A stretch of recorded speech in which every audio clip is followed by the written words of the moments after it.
Ladies and gentlemen, welcome back to Just Another Car Show. I'm Ben, and this is my 1993 Nissan 240SX. What we did last time on the car was we repaired the gauge cluster. Flashback. Oh my God, looking like C-3PO. There's a damn computer chip in this thing. Bro, look, can you see it? Oh shit. End of flashback. Heads-up display wasn't working, the miles weren't rolling over, so we got that all fixed up for you. And we do want to put this car on the market because it was a flip car for us. So we've been doing a lot to the car that you haven't seen because it hasn't been on the channel. We want to bring you guys up to speed on everything going on with our 240SX. So if you saw our last videos, we were working on the engine of the 240. You guys have seen plenty of work on the 240 already, but the next thing we wanted to tackle was the seats. When we bought the car, the driver's seat had this huge tear in the left side of the seat and some of the foam was missing. And one of the biggest ways to lose value on your car is to have problems with the interior. So we knew we were gonna have to fix those seats. So the first thing we did was just take the seats out of the interior.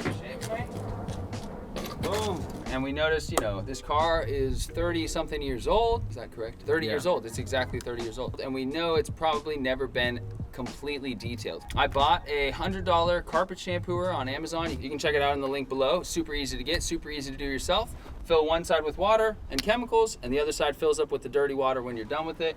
And once we had taken the seats out, we did the entire car. So we did carpets, rear seat, we did the headliner in the back, I did the trunk. We tried to shampoo basically the entire car. So then I was looking for someone to repair the seats, and I noticed I started to learn a lot of the problems that 240 owners talk about are very true. There are no parts for this car. Sam and I, we did many digs through the internet. We couldn't find replacement seats. I couldn't find replacement fabric just to have someone patch the seat. I went to 2 auto upholstery shops and they didn't want to touch these seats. Specifically, they were like, the Nissan 240SX seats have a weird glue. The glue starts to separate. We don't want to touch the seats. Like, people did not want to touch these seats. I eventually found a wonderful guy, Teco's Auto Upholstery, super nice guy. I got the seats out and he immediately went to work researching the fabric material. He was trying to find the exact fabric material that they used in the original 240s. He calls me after about 3 days and he's like, dude, they do not make the fabric anymore. The fabric for these cars is no longer in production anywhere. So why don't you come to the shop and I'll show you the materials I have. He handed me 2 options and he was like, I'll let you pick. And I picked one and I was like, but you're the professional, you pick. And he picked the other one. And I'm glad I let him pick because this material and that material look exactly the same. This one just looks a little bit older and it's been in the sun for 30 years. So if these guys are in the sun for 30 years, I'm sure they're gonna look exactly the same. The back seats were already in great condition. If you look at the back seat and the front seat together now, they look almost identical. And I rode around in these seats yesterday and I couldn't be happier. The foam is redone, the fabric is tight, they're honestly beautiful. So the other thing that can really deteriorate the value of your car is the paint and the outside body, just how the car looks going down the street. So we knew we had addressed the interior, the gauge cluster worked, the seats looked nice. Let's get to the exterior. This car being an old single owner car, it just has basic wear and tear dents. We thought, you know, this would be very basic. So Andy and I went to Harbor Freight and we got a dent removal kit, link below if you want to check that out. We went to it. We tried to get some of the major dents out on both fenders. There's 2 big dents and we worked on those for about 2 hours, but nothing came of it. And we realized we can put Bondo on dents, but we can't reshape cars. We're just not that good. So we started looking around for places that would do dent repair and paint correction. And we ran into another pain in a 240 owner's handbook. Nobody wants to touch the outside of these cars either. I talked to 4 different paint shops. The things I heard were, nobody makes that color red. We have to remix the paint from scratch. Nobody wants to touch the paint on these. The paint is brittle. Nobody wants to touch the bumpers on these. The bumpers fade. Nobody wants to touch the metal on these. The metal is really flimsy and kind of breaks easily. Basically, nobody wants to touch these cars. With all these places not wanting to touch the exterior of our car, I eventually took it to a good friend of mine named Mike. Just got back from seeing Mike at Certified Collision something or other. This dude basically looked at me and was like, don't paint the car, don't fix the paint. He's been in the business for 45 years and he just looked at me square in the face and was like, the money you're gonna spend on this to fix it is not going to be worth it considering the type of buyer you're looking for. He was like, they'll repaint the car. Don't waste your money repainting the car.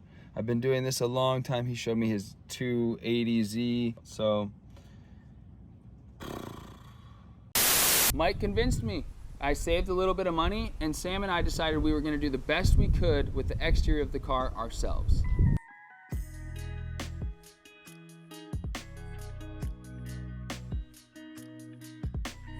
So we just washed the 240.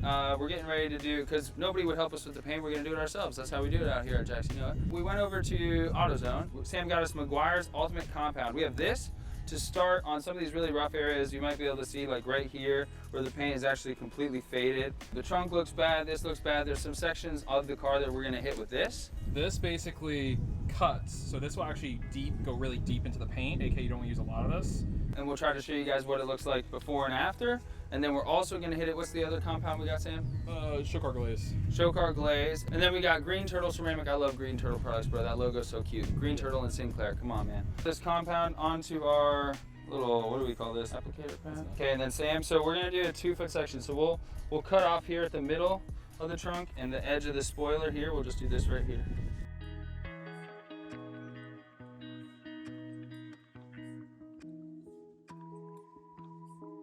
Yeah, I don't know if that comes across on camera, but this red and this red are completely two different colors. See how there's some sparkle of the paint? Yeah. In this red now? That's absolutely crazy. What did that take, 22 seconds? Yeah, so now you gotta do that across for the whole trunk. car. We'll be here for a while. We will be. We'll be here for a minute.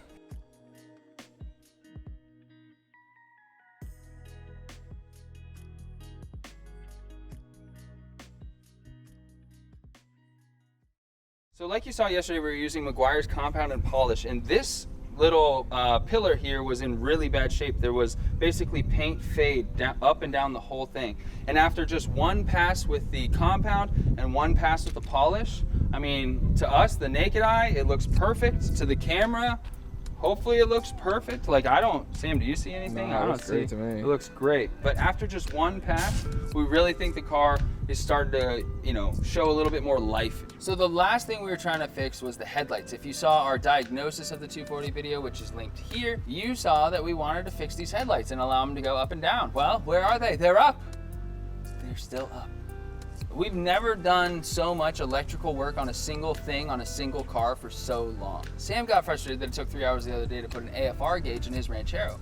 But we spent about 6 days working on the headlights on this car, and we kept running into the same problems. There are 3 fuse boxes just to run the headlights. There are 3 power connections just to run the headlights. Button issues, like there's a diode behind the dash you can't get to. There's a fucking diode behind. I forgot about the diode. We tested, there's 2 buttons. We tested both buttons, 6 relays, all the wire connections. Sam went through and made sure everything had continuity. We spent as much time and we did the best that we possibly could trying to get these to go down, but it got to the point where it was like, it's gonna take either 6 more days of work, or we're gonna have to pull the whole dash out, and the dashes on these cars crack like that. And this dash is not cracked, and if I crack the dash on this car trying to get to some freaking diode to make these headlights work, I think someone would have to die that day, and it'd probably be me. So honestly, it probably is the diode behind the dash, and we are just not gonna do that. We are not gonna risk it, and we do not wanna mess with it. So, we hate it, but we're selling the car as is. And to be honest with you, I think as is still really good. So if you're looking for a nice, fun, clean, daily driver that has both been loved by the Jax crew and also cared for by the Jax crew, why don't you come on down, like, subscribe, and give me a call if you want to buy this car.